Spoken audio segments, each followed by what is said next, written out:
Magandang araw po sa inyong lahat mga ka-online. Napindot mo na ba ang subscribe button? Nako nanonood po lagi si Papa Dudut at tinitingnan ang inyong mga komento at syempre kung kayo po ay nagsusubscribe. Ngayong araw sa Papa Dudut Stories, naniniwala ako na may mga misteryosong bumabalot po sa ating mundo. Hindi lang tayo ang naninirahan dito. May mga bagay pa rin na hindi kayang ipaliwanag ng siyensya. Lalo na ang mga bagay na hindi natin nakikita. Sa panahong moderno ng lahat, may mga lihim pa rin na hindi nabubunyag. May mga nilalang pa rin na kinukubli ang gabi. Ang ilan ay lumalabas kapag kumakagat na ang dilim. Dear Papa Dudut, magandang gabi sa inyo at sa lahat ng mga tagapakinig. Hindi ko alam kung paano at saan ko sisimulan ang sulat kong ito para sa iyo sa sobrang gulo ng isip ko. Ilang beses kong binura at muling isinulat ang mga salitang gustong mabuo para lang mailahad ang kwento kong ito. Umugot na lamang ako ng lakas ng loob para matapos ko ito. Karamihan siguro sa mga listeners mo ay tiyak na kukunot ang noo. Ang iba siguro ay magsisipagtaasan pa ang kilay dahil sa kwentong ilalahad ko. Pero gusto kong malaman mo na nangyari ang lahat ng ito, Papa Dudut. Hindi ito basta kwento lang ng pinsan, ng lola, ng lolo, ng sinumang Poncio Pilato. Ako mismo ang nakaranas nito. Ako nga pala si Ingrid, Papa Dudut. 36 years old. Ako ay kasalukuyang work from home bilang customer service representative ng isang BPO company. Ang kwentong ito ay nangyari bago pa man magkaroon ng pandemic. Ilang taon na rin ang lumipas pero hindi ko pa rin makalimutan ang mga pangyayaring nagbigay sa akin ng kakaibang hilakbot. Tungkol ito sa katotohanang hindi lang pala tayong mga tao ang naninirahan sa mundo. May misteryo sa mundo na mahirap hanapan ng kasagutan. Minsan, kung may sagot man ay kay hirap na nitong paniwalaan. Nagsimula ang kwento kong ito noong nag-aaway kami ni Aaron, ang aking long-time boyfriend. Nakapila kami noon sa MRT nang magsimula kaming magtalo. Nahuli ko na naman kasi siyang may ibang babae. Nahuli ko silang sabay na kumakain ng lunch sa may Robinson's Galleria. Dinidinay pa niya sa akin kaya mas lalong uminit ang ulo ko. Acquaintance ko lang yun, love. Schoolmate ko back in college. Pagdadahilan ni Aaron sa akin. Seryoso ka? Acquaintance lang? May schoolmate ba na kung umangklas sa braso mo ay daig pa ang linta? Ang sabi ko kay Aaron. Wala na akong pakialam kung unti-unti na kaming pinagtitinginan ng mga taong nakapila rin sa MRT. Mukhang naging mini-drama yung eksena naming dalawa ni Aaron.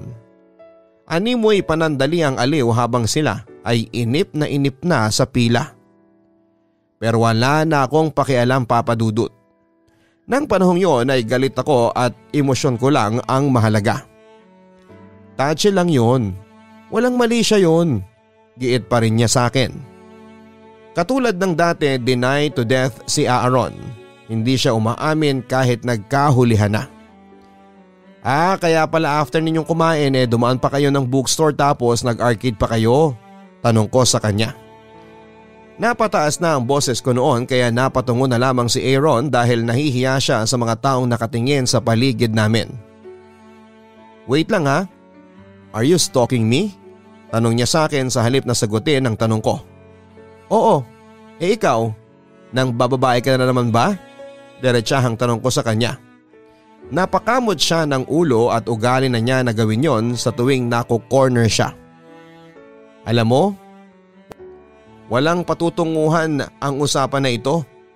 Ganito na lang, mag-usap tayo kapag kalmado ka na. Magtatalo lang tayo ng walang katapusan. Umuwi ka na lang muna. Sagot niya at bigla siyang umalis sa pila. Hoy, saan ka pupunta? Sigaw ko sa kanya habang palayo siya. Umuwi ka na. Saka na tayo mag-usap kapag hindi ka nagalit. Aniya at nagmamadaling umalis. Aaron, sigaw ko sa kanya. Gusto ko sana siyang habulin pero hindi naman ako makaalis sa pila kasi ang haba na at baka magsimula pa akong muli sa dulo. Nanatili talaga ako sa pwesto ko, Papa Dudut. Nagmatigas ako. Dahil sa pride ay gusto kong patunayan kay Aaron na hindi ko dapat ginagawa ang paghahabol. Siya dapat ang sumuyo sa akin at hindi ako yung magkukumahog na makiusap sa kanya. Wala akong pakialam sa mga tao sa paligid kahit magbulong-bulungan pa sila. Pagod na akong sisihin ang sarili ko na ako ang may kasalanan kung bakit nasisira ang relasyon namin. At least confident akong sabihin sa sarili ko na never ako naging cheater and that is the truth. Mas dumami ang tao sa paligid pero ng mga oras na yun ay ramdam ko ang pagiging mag-isa. Pinigilan ko ang sarili ko na umiyak, Papa Dudut. At matapos nga ang mahabang pila ay nakabili na ako ng tiket at ilang saglit lang ay dumating na ang MRT. Nakipag-gitgitan ako habang pasakay sa puno ang tren. Nakipag-unahan para makaupo. Doon ako pumwesto sa pila ng mga babae at matatanda para kahit siksikan ay nakaupo pa rin ako. Habang nakaupo sa tren ay napukaw ang atensyon ko ng isang matandang babae sa gitna ng aisle. Naiinis ako dahil wala man lang nagmagandang loob na paupuin ang matanda. Medyo kuba ito at may panyong nakatakip sa ulo. Patpatin at kulay puti ang buhok. Tipikal na lola. Pero hindi tipikal na pinapatayo lang ito gayong siksikan na sa tren. Nag-worry ako dahil baka mamaya ay maipit ito at matapak-tapakan. Sinenyasan kong matanda na umupo sa pwesto ko. Ilang saglit lang ay siya nang nakaupo sa dating pwesto ko habang nakatayo ako sa tapat niya. Salamat na po ha, ang bati ni Lola. Napansin kong kayumanggi ang balat niya. Yung kulay na parang matagal nang nabilad sa araw. Kulot ang puti niyang buhok at napansin ko na may sulat na kung anumang lengguwahe sa kanyang panyong nasa ulo. Naalala ko yung mga panyong winawagayway sa Quiapo kapag fiesta ng Nazareno. Pero iba yung nasa kulay itim na panyo ni Lola. Walang mukha ng anumang poon. Kumapit ako sa railings na nakasabit sa kisame. Habang umaandar ang tren ay napansin kong nakatitig siya sa tiyan ko. Hindi ko masabi pero parang kinakagat pa niya ang kanyang labi habang nakatingin sa tiyan ko. Hindi ko alam kung gutom ba sa biyahe sa Lola o binabasa lang niya ng laway ang tuyot niyang mga labi. Nahuli ko pa nga siya na muntik nang mahawakan ng tiyan ko. Tinanong ko tuloy kung ano ang problema. Bakit po Lola? Tanong ko sa kanya. Dapat kayong dalawa ang nakaupo at hindi ako, sagot niya. Garalgal ang boses niya na parang anytime ay may lalabas na plema kapag nagsalita siya. Ha? Mag-isa lang ako Lola. Wala akong kasama rito. Giit ko sa kanya. Meron kang kasama, tugon niya. At humagikhik pa siya. Hindi ko nagustuhan ang tawang yon. May kung anong kilabot ang dala ng pagsilay ng ngiti sa kanyang mga labi. Tumaas ang balahibo sa bato ko. Maraming tao sa loob ng tren pero pakiramdam ko ng oras na yon ay kami lang ni Lola ang lula nito. Nakakakilabot, Papa Dudut, ang titig niya. Kulay itim ang mga mata niya na parang hindi nagre-reflect maging ang ilaw na nasa loob ng tren. Wala akong kasama Lola, ulit ko sa kanya. Tinignan ko ang paligid kung may nakakarinig ba sa usapan namin ng matanda ngunit walang pakialam ang lahat. Kanya-kanya sila ng ginagawa. Meron nga sabi Ayan o, nandyan. Sabay turo sa aking tiyan. Pinindot niya pa yon at saka ko lang napansin ng maitim niyang kuko. Pudpud naman ang mga yon pero napakarumi na akala mo'y dumakot ng lupa si Lola. Doon na ako kinilabutan at bigla akong nakaalala na isang buwan na pala akong hindi dinadatnan. Nangilabo talaga ako. Kahit pa nasa pampubliko akong lugar. Dahil sa takot ay buwaba na ako nang huminto ang tren sa susunod na stasyon. Kahit 2 pang istasyon ang pagitan bago ang destinasyon ko. Mas pinili ko na lang na lumabas nang hindi nililingon ng matanda. Dire-diretso ang mga hakbang na ginawa ko hanggang sa makalabas ng station. Pinagpawisan ako ng malagkit habang dumadagungdong sa dibdib ko ang tibok ng puso ko. Kinabahan ako sa kanya kahit wala naman siyang ginagawa. May kakaiba kasi siya sa mga titig niya. Parang may halong pananabik at pagbabanta. Naglakad ako ng naglakad hanggang sa tumapat ang mga paa ko sa harapan ng isang drugstore. Bumili ako papadudot ng pregnancy test kit at hindi ako matatahimik hanggat hindi ko mismo nakukumpirma yung mga sinabi ng matanda. 2 guhit. Ito ang mga guhit na hindi nagpatulog sa akin ng gabing yon. Ginamit ko kaagad ang kit nang makarating sa bahay at ang weird kung paanong nalaman ng matanda na buntis ako. 2 klase ng takot ang naramdaman ko. Una, takot sa kung ano ang magiging reaksyon ng parents ko at ni Aaron. Kakatapos lang naming mag-away at hindi ko nagustuhan kung paano pinutol ni Aaron ang usapan namin kanina. Ayokong gamitin ng baby para ayusin kung ano man ang meron kami.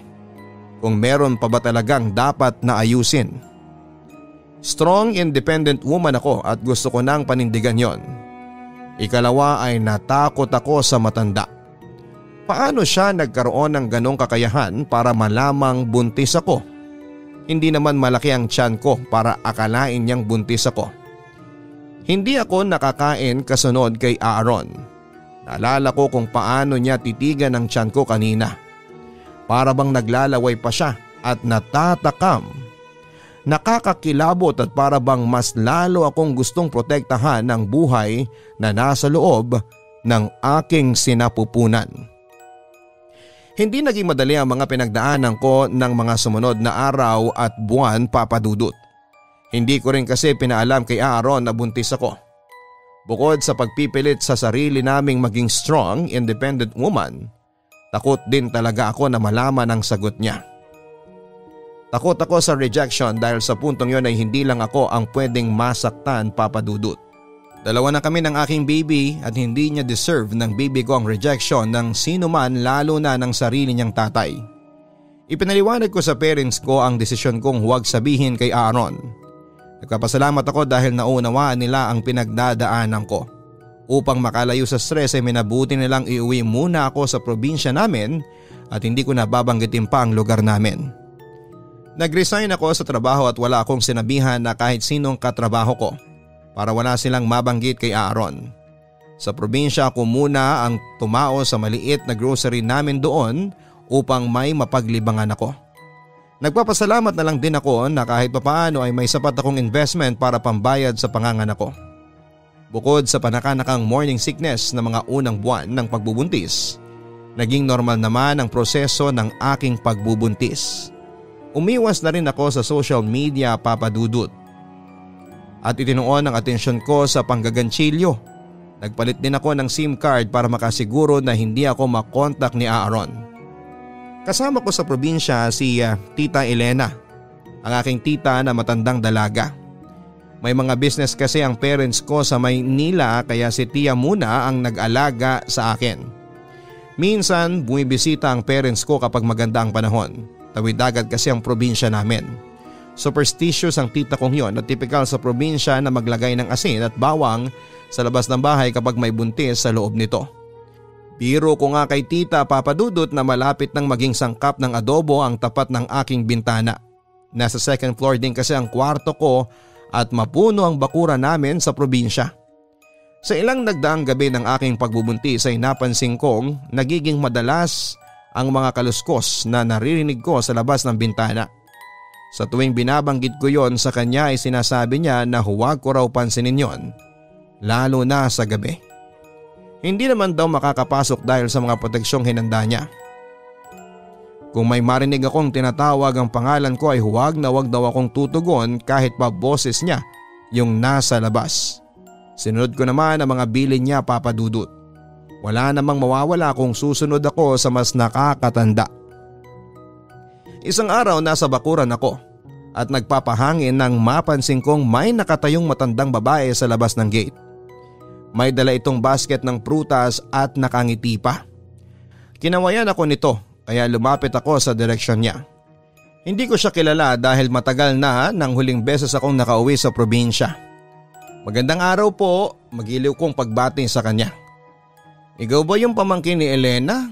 Malumanay na tanong niya. Maliwalas ang mukha ng matanda at parang napaka-friendly ng aura niya. Opo. Hanap po ba ninyo si tita? Tanong ko sa kanya.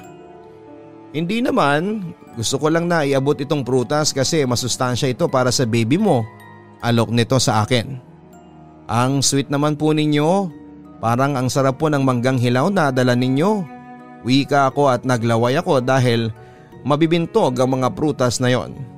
Mababait pala talaga ang mga tao sa amin. Mas lalong lumawak ang ngiti ng matanda kaya nginitian ko rin siya. Para makuha ang basket ay kailangan kong buksan ang gate. Akma ko nang bubuksan ito nang bigla kong narinig ang pagtawag ni tita mula sa loob ng bahay. Ingrid, anong ginagawa mo dyan? At umahangos na naglakad sa direksyon ko. May dala pa itong kutsilyo na animoy katipunera na sasabak sa gyera. Napalingon ako sa matanda at nawala ang ngiti sa kanyang mga labi. Naging matalim ang mga titig niya habang nakatingin kay tita. Kinilabutan ako dahil napansin kong itim na itim ang mga mata niya. Bago pa makalapit si tita ay nagmamadali nang umalis ang matanda. Ikaw na bata ka ha, huwag mong kakausapin ng mga taong hindi mo namang kilala. Hindi tayo sigurado kung tao ang mga yan. Suhestyon nito sa akin. Grabe ka naman tita. Nagmamagandang loob lang yung matanda may ibibigay lang naman prutas sagot ko. Ibibili na lang kita sa palengke. Huwag kang tatanggap ng kahit na anong bagay mula sa estranghero. Ang bilin pa niya.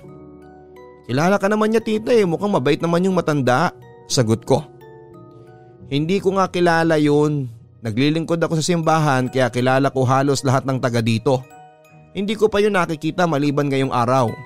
Kaya ikaw mag-iingat ka. Baka mamaya hindi na tao yung kausap mo. Tingnan mo, bigla na lang umalis nang dumating ako. Paliwanag nito. Sino ba namang hindi aalis kapag nakakita ng babaeng may dalang kutsilyo? Sabay turo ko sa hawak niya. Biglang natawa si tita. Pasensya na. Naghihiwa kasi ako ng karne para sa hapunan natin mamaya. O siya, tara na sa loob. Aya nito at naglakad na kami pabalik ng bahay. Kinagabihan ay nagulat ako nang makatanggap ako ng tawag mula sa isang unregistered number. Sinagot ko yun at nagulat nang agad kong mabosesa ng nasa kabilang linya. Ingrid, kumusta na kayo ng baby ko? Tanong ni Aaron sa kabilang linya. Kilala ko ang boses niya sa tuwing nakakainom ng alak. Parang may kumurot sa puso ko nang marinig ko ang mga salitang yon mula sa kanya. Hindi ko alam kung paano niya nalaman pero nagulat ako dahil yon kaagad ang narinig ko. Lasing ka lang Aaron, muwi ka na, sagot ko sa kanya. Nagmatigas pa rin ako hanggat maaari. Gusto kong ipanganak ang anak ko nang hindi nakakausap si Aaron. Sagutin mo muna ako. Kumusta kayo ng baby ko? Sigaw niya sa kabilang linya na parang naiiyak na ang boses niya. Kinabahan ako. Ano bang pakialam mo? May iba ka ng babae hindi ba? Tanong ko sa kanya. Konti na lamang papadudot ay alam ko na ng mga sandaling yon na iiyak na ako. Ngunit kailangan kong maging malakas. Sorry na kung babaero ako. Sorry kung lagi kitang niloloko. Pero bakit bigla niyo akong iniwan? Tanong niya sa akin. Hindi ko na napigilang mapaluha papadudot. Napatakip ako ng bibig para mapigilan ang sarili kong mapahagulhol. Tama naman siya. Iniwan ko siya. Nag-iisip ako ng sasabihin sa kanya nang biglang may kumalabog mula sa bubong ko. Ano yun? Tanong ni Aaron sa sobrang lakas ay narinig din niya. Wala ba kapusan ng kapitbahay? Sagot ko sa kanya. At dahil doon ay naiwasan ko ang tanong niya. Umuwi ka na, gabi na. Utos ko sa kanya. Love, hindi mo na ba ako mahal? Walang gabi na hindi ko kayo iniisip ni baby. Ang sabi ni Aaron sa kabilang linya. Bago ako makasagot ay bigla na namang kumalabog ang bubong at may kung anong tumama sa labas ng aking bintana. Ano ba yan? Muling tanong ni Aaron. Sa halip na sagutin ay sumilip ako sa bintana papadudot. Mula sa pwesto ko ay tanaw ko ang poste ng ilaw sa may gate namin. Sa katapat ng kanto ay may puno ng akasya. Napagawi ang tingin ko roon at napansin kong may malaking itim na ibong nakatambay sa isa sa mga sanga nito. Wala, malaking ibon lang sa labas. Sagot ko sa kanya at umalis ako sa direksyon ng bintana. Anong klaseng ibon? Walang ibon sa gabi, baka aswang yan. Suhestyon niya. Natawa pa ako. Hindi dahil sa sinabi niya kundi dahil sa pag-aalala niya. Bigla ko siyang na-miss. Naramdaman ko rin ang pagsipa ng baby sa tiyan ko. Mukhang kahit siya ay natuwa sa pagtawag ng kanyang daddy. Pero lasing lang si Aaron at may bahagi ng utak ko na nagsasabing hindi totoo ang mga sinasabi niya. Nakaramdam na naman ako ng lungkot. Kilala ko si Aaron, madalas ay hindi na niya natatandaan ang mga sinasabi niya kapag nalalasing siya. Minsan nga tinatanggi pa niya ang mga sinasabi niya. Aaron, saka na lang tayo mag-usap ha kapag hindi ka nalasing. Sige na, bye. Paalam ko sa kanya at ibinaba ko na ang cellphone ko. Hindi ko napigilang umiyak ng gabing yon, Papa Dudut. Minsan kaming mga babae kahit ipagtabuyan namin ang mga lalaki ay may bahagi pa rin sa amin na umaasang totoo ang mga pangakong kanilang binitawan. Tanghali na akong nagising matapos ang naging usapan namin ni Aaron. Kung sincere si Aaron, tatawag ulit siya o kaya ay magte-text. Ngunit wala na akong natanggap na text o tawag mula sa kanya. Mas lalo lamang akong nasaktan sa ginawa niya. Bakit kailangan pa niyang tumawag kung kailan unti-unti ko nang natatanggap ang pagiging mag-isa? Kung kailan natutunan ko nang wala siya ay saka naman siya magpaparamdam. Umaasa na naman ako sa mga salita ng isang lasing. Lumipas ang mga araw hanggang dumating na ang aking kabuhanan. Halos hindi na ako makatulog dahil sa pinaghalong kaba at takot sa nalalapit kong panganganak. Isang araw maaga akong nagising para makapagtimpla ng gatas. Naabutan ko si Tia na bihis na. Mukhang may lakad ang postura niya pero napakaaga naman yata. Umiinom siya ng kape na kinaugalian niya sa tuwing umaga. Napakabango ng kapeng Barako. Ang aga mo namang magising, Ingrid, puna ng Tia. Madalas po mababaw lang ang tulog ko nitong mga nagdaang araw. Minsan parang humihilab ang tiyan ko. Pero kapag ginagawa ko naman ang pagbibilang na itinuro ng doktor, alam ko namang hindi pa ito labor, sagot ko sa kanya. Nakita pa niya akong kumuha ng tasa at nagtimpla ng gatas. May mga naririnig ka pa rin bang kaluskos tuwing gabi kahit na ngayong madaling araw? Tanong ni Tia sabay higop nito ng kape. Minsan parang may kumakatok po sa bintana pero baka nananaginip lang din ako. Kasi kapag sinisilip ko wala naman po akong nakikita, sagot ko sa kanya. Pasaway kang bata ka, sinabi ko namang wag kang magbubukas ng bintana lalo na ngayong kabuwanan mo na. Ang payo ni Tia na umiiling-iling. Napaso pa siya ng kape kaya mas lalong kumunot ang noo niya. Wala namang pong masama kung sumilip ako. Wala namang tao sa labas, sagot ko sa kanya. Hindi ka naniniwala no? Tanong niya sa akin. Naguluhan ako sa tanong niya. Ha? Ano po bang ibig sabihin ninyo? Naniniwala saan? Tanong ko sa kanya. Sinabi ko na nga diba, hindi ka talaga naniniwala. Simula pa lang nung naglagay ako ng bawang at asin sa labas ng bintana mo. Nagtataka na ako kung bakit hindi mo man lang tinatanong kung para saan ang mga yon, sagot ng Tia. Hindi ko napigilang matawa. Alam ko naman po kung para saan ang mga yon Pangontra aswang po, hindi po ba? Ang sabi ko sa kanya. Pero hindi ka naniniwala sa kanila? Muling tanong ng Tia. Hindi po kasi hello, nasa modernong panahon na po tayo. Nag-i-exist po ba yung mga yan? Natatawang sabi ko pa sa kanya. Hay nako, iba na talaga ang mga kabataan ngayon. Totoo ang mga yan, minsan akala mo ang babait at mukhang kawawa pero mga nagpapanggap lang palang mga tao, paliwanag ng Tia. Bakit Tia? Nakakita ka na ba? Tanong ko sa kanya. Napaisip siya at natigilan at humigop na lamang ng kape. Tama ako. Masyado lang tradisyonal ang Tia ko at sigurado akong naniniwala lamang ito sa mga kwentong barbero. Papadudot ako kasi yung taong hindi paniwalain. Dapat ay may rason kung bakit gagawin mo ang isang bagay. Hindi pwedeng sa akin yung dahil sabi lang ni ganito o sabi lang ni ganyan. Hindi ako nagpapaniwala sa mga fake news. Sa panahon ngayon ay dapat may evidence and credible ang source ng isang bagay o kwento. Ngunit ako naman ang natigilan nang sinagot na niya ang tanong ko. Oo, pero bata pa ako noon. Kakatapos ko lang noon mag-high school. May sayawan sa may puok at naimbitahan kami ng isa naming kaibigan. Inabot kami ng gabi ni Tessa. Dalawa lang kami naglalakad noon pa uwi nang malagpasan namin yung natuyot na ilog. Doon kami nakakita ng isang matandang lalaki sa may paanan ng puno ng akasya. Nang matapat kami, tinanong pa namin kung anong ginagawa niya sa pwestong yon kasi gabi na. Napakadilim pa naman ang bahaging yon. Hindi sumagot yung matanda kaya hinayaan na lang namin. Nang makalayo kami, sinubukan namin siyang lingunin at laking gulat namin nang mawala ang matanda at sa halip ay isang malaking aso ang nakatayo sa dating pwesto niya. Malaki at itim na aso. Sa sobrang takot namin, kumaripas na kami ng takbo at simula noon ay hindi na ako umattend ng kahit na anong sayawan. Paglalahad pa ni Tia. Baka naman po alaga ng matanda yung aso, suhestyon ko. Walang aso na halos kasing laki ng tao tapos sobrang pula ng mata, giit pa niya. Saan po palang lakad ninyo ngayon, Tia? Tanong ko sa kanya para mabago naman ang pinag-uusapan namin.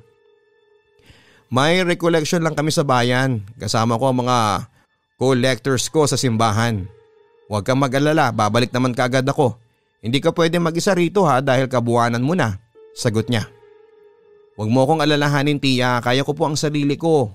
Mabait naman si baby ko ang sabi ko sa kanya sabay himas ng tiyan ko.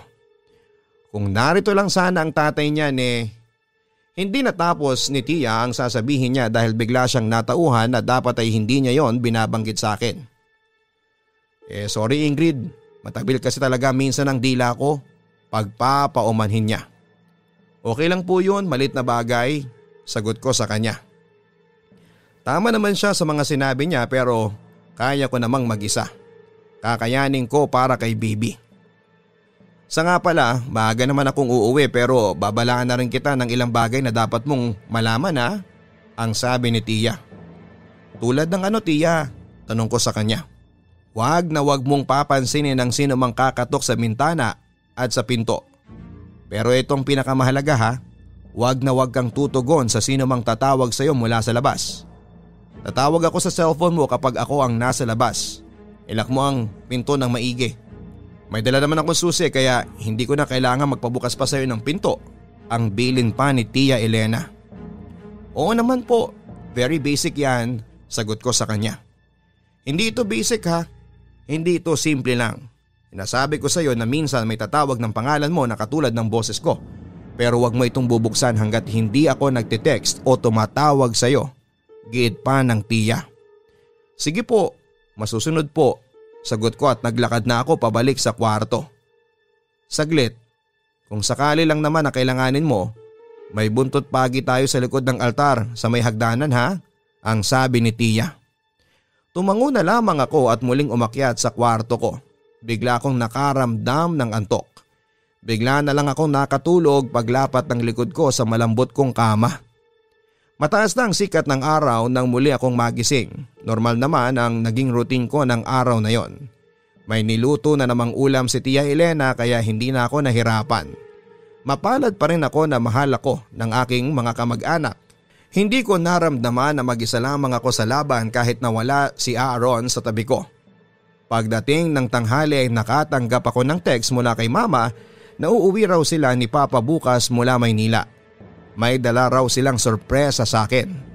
Lagi pa rin nila akong sinusurpresa kahit na ilang beses sa silang binibigo ng kanilang unika iha. Naisipan kong lumabas ng bakuran pagdating ng hapon.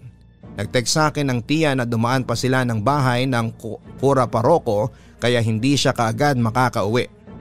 Makulimlim ang langit ng hapon na yon. Walang ulan pero banayad ang ihip ng hangin. Lumalabas lang ako sa may hardin para makalanghap ng sariwang hangin. Sayang kasi, hindi ko makikita ang paglubog ng araw. Hinawakan ko ang tiyan ko dahil gumagalaw si baby. Nang makalingon ako sa gate ay napansin kong may matandang lalaking nakatayo doon. Nakatingin lamang siya sa direksyon ko pero hindi siya nagsasalita. Hindi ko siya kilala. Hello po, ano po yun? Tanong ko sa kanya. Bigla naman siyang umatras nang magsalita ako. Ang weird lang kasi paatras siyang naglakad na hindi man lang inalis ang tingin niya sa akin. Kinilabutan talaga ako, Papa Dudut, at nakakatakot ang mga tingin niya. Hindi ko alam pero worry ko ay nakangisi siya habang umaatras. Gumagalaw ang baby sa loob ng tiyan ko kasabay ng pagtaas ng balahibo sa bato ko. Nagmamadali akong pumasok ng bahay at agad na nilak ang pintuan. Nagulat na lang din ako dahil biglang bumuhos ang malakas na ulan. Kasabay nito ang matatalim na sagitsit ng kidlat at pagdagungdong ng kulog. Nakakakilabo talaga ang hapong yon. Talagang dinasal ko na umuwi na si Tia dahil kakaiba yung nararamdaman ko. Para bang sa unang pagkakataon ay nakaramdam ako ng may nakatingin sa akin. Parang may nagmamasid ngunit hindi ko makita kung sino at ano ito. Nagpatuloy ang malakas na ulan. Nagbasa na lamang ako ng libro sa may sala namin habang kumakain ng prutas. Madali naman na humupa ang ulan at doon na rin nagsimula ang mga pagpaparamdam. Nung una ay mahinahong katok lang sa pintuan. Hindi ko muna pinansin dahil natuon ang atensyon ko sa binabasa ko. Ngunit nang may nagsalita na mula sa labas ay doon na ako natigilan. Ingrid, buksan mo ang pinto. Si Tia mo ito. Tawag ng boses mula sa labas. Sa una akala ko talaga ay si Tia yon. Sasagot na sana ako kaya lang ay nakareceive ako ng text sa kanya na pauwi pa lamang siya. Nagpatila pa raw sila ng ulan bago sila pinauwi ng Cura Paroko. Kinilabutan talaga ako, Papa Dudut. Kaboses talaga ni Tia kung sino man yung nasa labas. Hindi ako nagsalita ni ang sumilip sa bintana ay hindi ko ginawa. Hindi talaga ako mapakali at parang hindi ako makapaniwala. Kinurot-kurot ko pa yung braso ko para siguraduhin hindi ako nananaginip. Sabi ko sa sarili ko, kung sino man ito ay baka miyembro ng kulto. Naalala ko noong bata pa ako na uso ang mga kwento-kwento tungkol sa kultong namumugot ng ulo kapag pinagbubuksan mo ng pinto. Baka magaling lang din silang manggaya ng boses. Lumipas ang ilang minuto at wala na akong narinig pa. Tumayo ako sa sala at akmang aakyat ng kwarto nang muli kong marinig ang boses ng Tia sa labas. Ingrid, buksan mo na. Sambit ng sino mang nasa likod ng pinto. Nagtaka lang ako kung paano rin niya nalaman ang pangalan ko. Nang hindi ako umimik ay bigla na lang nitong kinatok ng malakas ang pintuan. Animoy galit na galit. Parang gustong wasakin ang pinto. Sa sobrang takot ko para sa baby ko ay kumuha ko ng kutsilyo sa kusina. Lalaban talaga ako. Napatingin ako sa altar at nakita ko ang buntot pagi. Kahit alanganin ay kinuha ko na lamang din. Pero para kasing tao yung nasa labas. Kung hindi kulto, baka mambubudol na gumagaya ng boses. Lumakas pa ang pagkatok nito sa pinto kaya naisipan ko na lamang na ilagay ang buntot pagi sa may pinto habang hawak ko ang kutsilyo. Nagtaka na lamang ako nang biglang nawala yung mga pagkatok sa pintuan. Tapos biglang narinig ko na parang nabasag yung mga paso namin sa hardin. Natatakot naman akong sumilip. Baka paraan lamang niya yon para mapukaw ang atensyon ko. Ilang segundo lang yon tapos ay bigla ring nawala yung ingay. Nagulat pa nga ako nang tumawag si Tia at sinasabing malapit na siya. Hindi na raw siya kakatok. Nang dumating si Tia ay nagulat siya nang makita yung buntot pagi sa may pinto at naabutan niya akong nakaupo sa sala na may kutsilyong katabi. Teka lang, anong nangyari? Tanong niya sa akin. Tumayo na lamang ako at niyakap siya. Natakot talaga ako sa nangyari. Nilahad ko sa kanya lahat at pinagalitan pa ako dahil dapat daw ay tumawag ako sa kanya. Sinabi ko sa kanya na hindi ko na yon naisip dahil medyo nagulat din ako sa mga nangyari. Ay nako talaga. Kaya pala basag yung mga paso sa labas dahil sa may bumisita kanina. Baka nagwala yon kasi hindi mo pinapasok. Ganyan sila. Magaling silang maglinlang. Mabuti na lang at hindi mo sinilip ang bintana. Marunong din yung mga yan na maghipnotismo kapag matagal mo silang tinitigan sa mata. Paliwanag pa ni Tia. Magsasalita pa sana ako nang biglang kumirot ang aking tiyan. Sa sobrang kirot ay napahiyaw pa ako. Nag-alala ang tiya ko kaya agad niyang tinawagan ng head choir sa simbahan. Yung kasi ang kilala niyang may kotse. Ilang saglit lang ay nasa loob na ako ng kotse at tinatahak na namin ang daan papunta sa ospital. Hindi pa naman puputok ang panubigan ko pero alam kong hindi lang basta hilab itong nararamdaman ko. Habang nasa loob ng sasakyan ay iniinda ko pa rin ang kirot ng tiyan ko. Napatingin pa ako sa labas ng bintana at nakita ko na parang may sumusunod sa amin na malaking ibon. Napapansin ko lang siya kapag may nadadaan ng kaming poste ng ilaw. Hindi mukhang kwago at mukhang hindi rin paniki. Basta kakaiba siya na kulay itim at parang mabalahibo yung bandang ulo. Hindi ko na lang binanggit kay tiya hanggang sa makarating na kami ng ospital. Agad na kinuha ng mga nurses ang vital signs ko nang makarating kami sa ER. Dumating din ang OB-GYN ko at tiningnan ang aking kondisyon. Dok, ano pong lagay ng pamangking ko? Sa ngayon po ay hindi pa pumuputok ang bag of water niya. Kailangan muna siyang maobserbahan sa labor room dito sa ospital. Imomonitor ng mga nurse ang kondisyon niya. Stable naman po ang vital signs ng bata at ni Ingrid. Paliwanag pa ng doktor. Salamat po, Diyos ko, bulalas ni tiya. Napangiti na lang din ako dahil safe naman si baby. Ipinasok na ako sa bakanting labor room. Tinawagan na ni tiya ang aking mga magulang para sabihing nasa ospital na dumiretso ang mga ito. Nakatulog ako at nang magising ay nakita ko si tiya na may kausap sa cellphone. Sinong kausap mo? Tanong ko sa kanya. Tinawagan ko na ang mama mo at sinabi kong dumiretso na sila ng papa mo rito sa ospital. Sagot niya at lumapit siya sa akin. Huwag mo na akong iiwan tiya, pakiusap ko sa kanya. Na mga oras na lang yon ay nag-sink in sa akin ang lahat. Natakot ako para sa kapakanan ng baby ko. Ano na lang kaya ang nangyari sa amin kung nakapasok kung sino o anumang nasa labas kanina ng pinto? Huwag ka mag-alala, hindi kita iiwanan. Tugon ni tiya at may kinuha ito sa bulsa at tinaas nito ang suot kong patient's gown. Ipinahid nito sa tiyan ko ang langis na dala niya. Pinaghalong peppermint at sampagita ang amoy nito. Ano pong nilalagay niyo sa tiyan ko? Tanong ko sa kanya. Protection, Ingrid. Binigay ng collector ko kanina habang nasa recollection kami dahil nabalitaan niyang buntis ka. Gawa ito sa langis na may orasyon. Alam mo naman na mukhang ordinaryong tao lang sila hanggat hindi sila nagpapalit ng anyo. Kaya mabuti na kahit narito sa ospital ay may protection ka. Paliwanag pa ni tiya. Kinalabutan ako sa mga sinabi niya, Papa Dudut.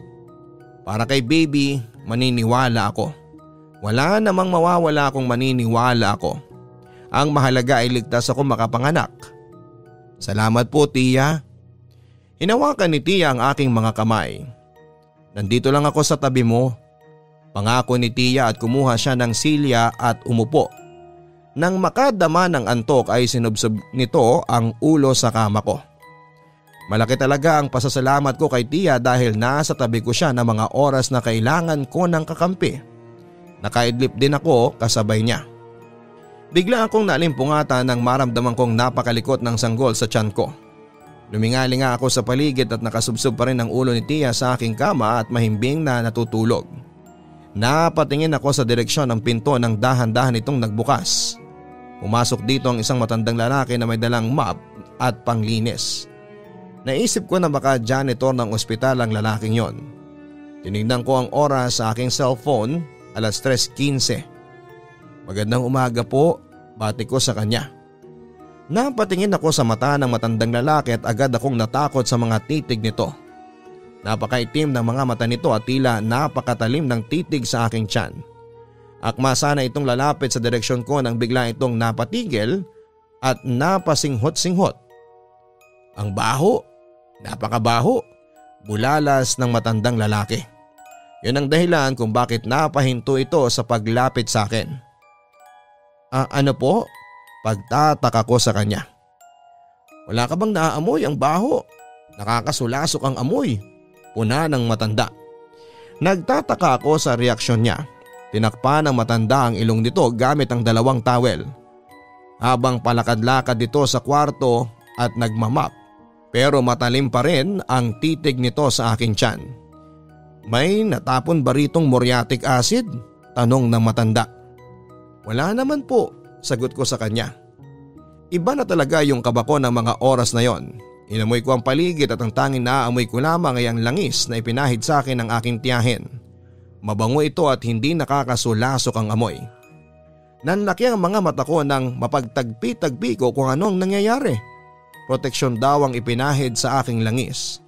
Wala akong naaamoy na mabaho sa paligid. Hindi kaya ang naaamoy ng matanda ay ang langis na nasa aking tiyan. Manang-manang gising! Sigaw ko at agad na tinapik sa balikat ang aking tiyahin. Bagya pa itong nagulat sa ginawa ko at kinusot pa ang mga mata bago tuluyang nagmulat. Ibinulong ko sa kanya ang naoobserbahan ko tungkol sa pumasok na janitor. Ilang saglit pa ay lumapit na si Tia sa janitor. Manong, ilang taon ka na po nagtatrabaho dito? Tanong ng tiya ko. Bago lang ako, sagot nito habang tinatakpan pa rin ang ilong. Tumingin sa mga mata ng janitor ang tiyahin ko at agad ding napatras. Manong, iwan mo na kami ng pamangking ko.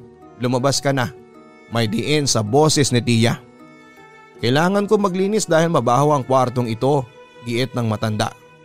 Wala kaming naaamoy na mabaho kaya pwede ka nang umalis, sigaw ni Tia. Hanga ako sa kanyang katapangan ng madaling araw na yon. Hindi pa rin nagpatinag ang janitor kaya kinuha na ni Tia sa kanyang bag ang langis at winisika ng janitor. Agad namang naghumiyaw ang janitor at tumakbo palabas. Anong nangyari sa janitor? Tanong ko kay Tia. Nanginginig na talaga ako sa takot at nararamdaman na naman ang pagkirot ng aking tiyan. Nakita kong baliktad ang refleksyon ko sa mga mata niya kaya sigurado akong hindi siya tao. Sabi ng nagbigay sa akin ng langis ay mabaho raw ito sa pangamoy ng mga aswang. Dagdag pa niya. Sigaw ko at naramdaman ko ang mainit na likodong dumadaloy sa mga binti ko. Nang oras na yon, Papa Dudut, ay alam kong malapit ko nang makita ang baby ko. Pumutok na ang panubigan mo. Manganganak ka na, sigaw ni Tia. Lalabas pa sana siya ngunit sakto namang dumating ang nurse para kunin ang vital signs ko. Manganganak na siya, bungad ni Tia sa nurse. Tumawag ng doktor ang nurse at inilipat kagad ako sa delivery room. Naging successful ang panganganak ko, Papa Dudut. Dumating sa buhay ko ang aking panganay, isang bouncing baby girl. Iba pala talaga ang pakiramdam kapag hawak mo na sa iyong bisig ang iyong anak. Hindi ko napigilang mapaluha nang una ko siyang yakapin. Para bang ang mga pangarap ko ay napalitan ng sa kanya. Gusto kong makita siyang lumaki na masaya. Dumating ang mga magulang ko ng araw ding yon. Niyakap nila ako at masaya sila sa pagdating ng kanilang unang apo. Karga ko noon ang baby ko. Nagulat na lamang ako nang makita mula sa likuran ng isang pamilyar na figura, walang iba kung hindi si Aaron. Nakangiti siya at nangingilid ang kanyang mga luha. Narito na ang sorpresa namin para sa iyo, wika ng tatay ko. Hindi ko napigilang mapaluha na nang lumapit siya at hinalikan ako sa noo. Sorry Ingrid, panimula niya. May sasabihin pa sana siya ngunit pinigilan ko na lamang siya. Okay na, pinapatawad na kita. Kahit na hindi ka pa humingi ng sorry, ang mahalaga ay narito ka na. Bati ko sa kanya at iniabot ko si baby. Mas lalo siyang napahagulhol. Ingatan mo ang baby natin, bulong ko sa kanya. Iniwan muna kami ng mga magulang ko para makapag-usap.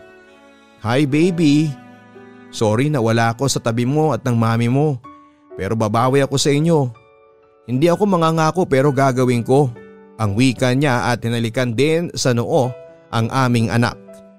Hindi ko napigilang mapaluha dahil natupad na sa harapan ko ang una kong pangarap para sa aking anak. At yon ay ang magkaroon ng masaya at kompletong pamilya. Paano mo napakiusapan sina daddy at mommy? Tanong ko kay Aaron. Hindi madali Ingrid pero para sa'yo, pinatunayan ko sa parents mo na willing ako magbago. Kaya nakiusap ako sa kanila kung nasaan ka. Noong mga unang buwan na hinahanap kita sa inyo. Hindi sinasadya ng mother mo na banggiting buntis ka. Mas lalo ako naging desidido na bumisita ako sa inyo araw-araw. Hanggang sa makuha ko ng number mo at nakiusap sa kanila na buong puso na sanang tanggapin pa rin nila ako bilang bahagi ng inyong pamilya. Paliwanag pa niya.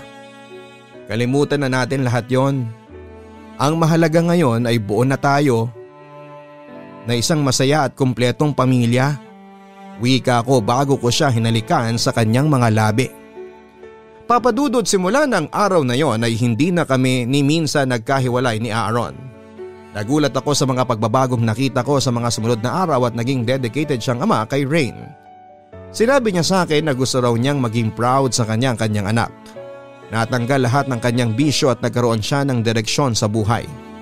Nagpapasalamat ako na sa kabila ng lahat ng kakaibang nangyari habang nagbubuntis ako ay nabuo pa rin kami bilang isang masayang pamilya. Siguro nga ay kaya pa rin magbago ng isang tao lalo na kapag nagsimula ka ng mangarap para sa inyong anak. Matatag pa rin ang relasyon ng makaisang taon si Rain ay pinakasalan na ako ni Aaron. After 2 years ay nasundan pa ito ng isang bouncing baby boy naman, si Sky. Hindi madali ang buhay may asawa pero kapag patuloy kayong nagmamahalan at nagtutulungan, nagiging madali ang lahat. Kung tatanungin mo ako kung ano ang palagay kong nangyari sa janitor na bumisita sa akin bago ako nanganak, magugulat ka na lamang din sa aming nalaman.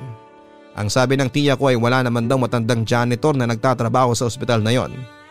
Pinagtanong niya yon sa mga nurses at doctors. Ayokong mahusga kung anumang klaseng mga nilalang ang mga nakasalamuha ko habang nagbubuntis. Pero ang mahalaga ay hindi naman nila kami nasaktan. Pinatunayan lang ng experience na yon na hindi lang sa ating mga tao ang daigdig na ito. Maraming salamat po sa pagbasa ng sulat ko, Papa Dudut. Hindi ko normally binabahagi ito sa iba kong mga kakilala pero para sa inyo ay nagkaroon ako ng lakas. Gusto ko lang din na malaman ng iba na mga tagapakinig mo na may hiwaga talaga ang mundong ating ginagalawan. Lubos na gumagalang, Ingrid. Mahiwaga talaga ang mundong ating ginagalawan. Maraming salamat, Ingrid, sa pagbabahagi mo ng iyong karanasan habang ipinagbubuntis ang iyong panganay. Sabi nga nila wala namang mawawala kung susundin natin ang bili ng mga matatanda, lalo na kung para rin naman ito sa proteksyon ng mga minamahal po natin sa buhay. Sa kwento mo ay napansin ko na malaking bagay ang pagpapatawad. Kung lagi tayong magmamatiga sa mga bagay na wala tayong kontrol, hindi tayo lubos na magiging masaya. Ang pagbibigay po ng tawad kahit na hindi man ito hingin ay ang unang hakbang para sa tunay na kaligayahan. Hanggang sa muli, ako po si Papa Dudut. Don't forget to like, share and subscribe sa aking YouTube channel. Maraming salamat po. Ang buhay ay mahiwaga, laging may lungkot at saya. Sa Papa Dudut Stories, laging may karamay ka.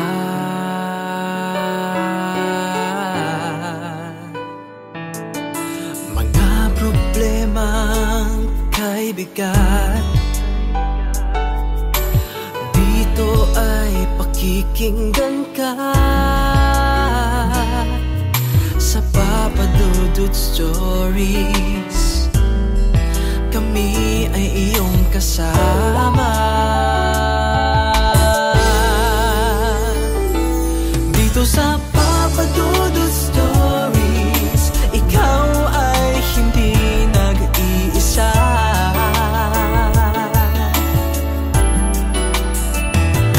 Dito sa Papa Dudut Stories, may nagmamahal sa'yo. Papa Dudut Stories, Papa Dudut Stories,